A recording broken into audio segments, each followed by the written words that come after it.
What if I told you that a $100 device built from salvaged wood, glass, and a coat of paint quietly outperformed a $30,000 solar panel system? And the people who discovered it made sure you never heard about it. This is not a theory. This is not clickbait. A real energy consultant with real measurement equipment documented this in real time. And when he submitted his report, the most important 4 pages disappeared before anyone in power could read them. What you're about to hear is the story they didn't want filed, the technology they couldn't categorize, and the quiet genius of a farming community that never needed permission to solve their own problems. Stay with me here, because this changes how you think about energy, money, and who actually controls both. And if you're new to Mindshift Academy, hit subscribe right now, because this channel exists to pull back the curtain on exactly this kind of story. Hit like too, so this reaches people who need to see it. Let's go back to the summer of 2009. An energy consultant named David Mercer was hired to survey off-grid power systems across rural Ohio. He had over a decade of experience in this field: solar panels, wind turbines, microhydro installations. He had seen everything the alternative energy world had to offer. He was not someone who got surprised easily, but on the 3rd day of his survey in Geauga County, something stopped him cold. On a working Amish farm just outside Middlefield, Ohio, he found a device mounted to the exterior wall of a barn. It was producing a continuous measured output of 2.3 kilowatts of usable mechanical energy. That's enough to run a grain auger, a water pump, a wood splitter. Real farm work, real power. And here's what made Mercer freeze. There were no solar panels, no batteries, no wiring, no inverter, no charge controller, not a single electronic component anywhere in the system.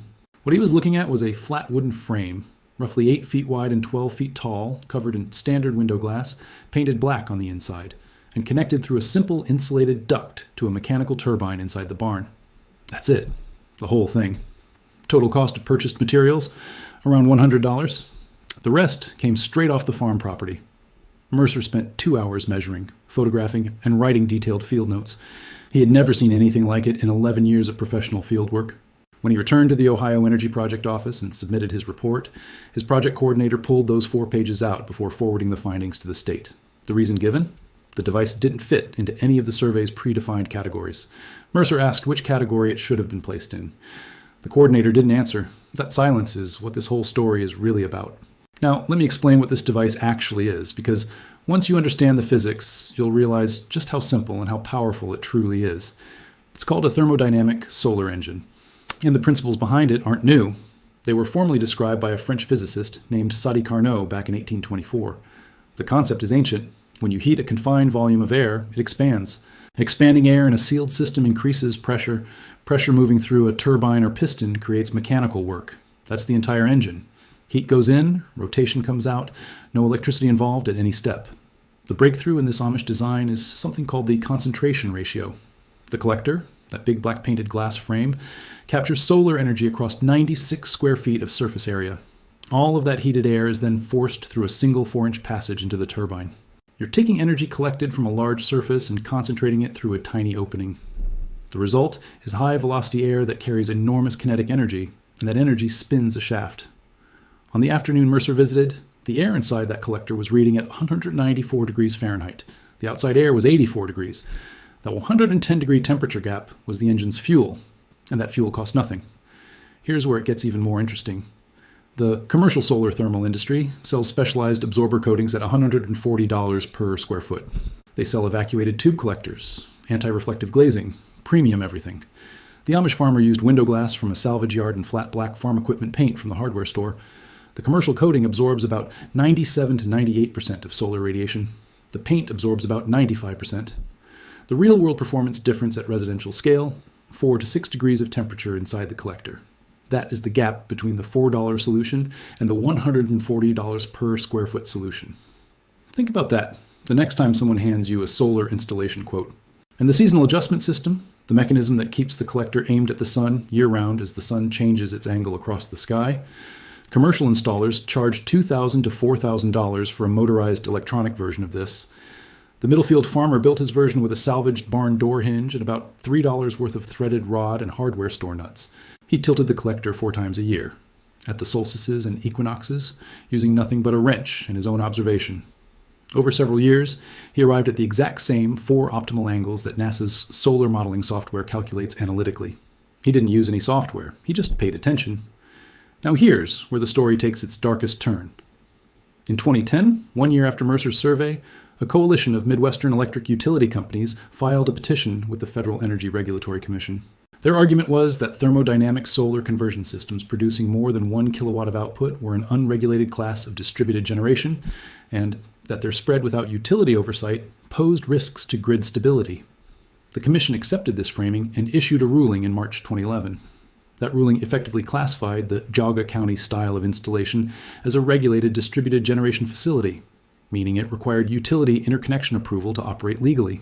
That approval process, for a device with no electrical output and no connection to the grid, is functionally impossible to obtain. 1 kilowatt was the chosen threshold, not because any engineering study showed grid stability risks below that number. 1 kilowatt was chosen because it was precisely the ceiling that would keep this class of device from functioning legally as a primary farm power source, while allowing small decorative demonstration systems to exist below the line without disrupting anyone's business model. The ruling passed with 0 public comment. It was classified as a technical interconnection standards revision, not a substantive policy change, which meant it wasn't subject to the public notice requirements that would have brought it to anyone's attention outside utility regulatory circles. No news coverage, no public debate, just a quiet administrative decision that made a $100 solar engine illegal in every state in the continental United States. David Mercer left the Ohio Energy Project in 2010. He's been running a private consulting firm in Columbus ever since. In 2021, he posted on LinkedIn that the Middlefield farm visit was the most technically significant thing he had encountered in 20 years of energy work. That post got 11 likes. The ruling that made what he saw illegal got 0 public comments. 11 likes, 0 comments. That is the gap between what actually matters and what gets attention. This channel exists to close that gap. The Amish communities of Geauga, Holmes, and Wayne counties never connected to the electrical grid. They never stopped needing mechanical power. Well, and they never stopped refining these systems because they were building them for themselves, not for a market, not for a patent, not for evaluation. There was no incentive to commercialize, so there was no incentive for anyone to kill it through regulation, until it started becoming visible. What you've just heard is a documented case of a working technology being erased from a government report, regulated out of existence through a petition funded by the industries it threatened, and buried so quietly that the man who measured it got 11 LinkedIn likes a decade later. So here's what I want you to do. Drop a comment below and tell me, if you could connect the system to one thing on your property, what would it be? A water pump? A generator? Something else entirely? Let's hear it. Share this video with one person who pays an electric bill. And if you haven't subscribed yet, do it now, because the next investigation on this channel goes even deeper. We're looking at a water recovery system used by Amish well diggers that pulls 40% more water from the same aquifer as a modern drilled well. At 1/10 the cost, using a casing design that licensed drillers quietly stopped disclosing the moment their equipment became expensive enough to need financing. That one is coming very soon. Don't miss it.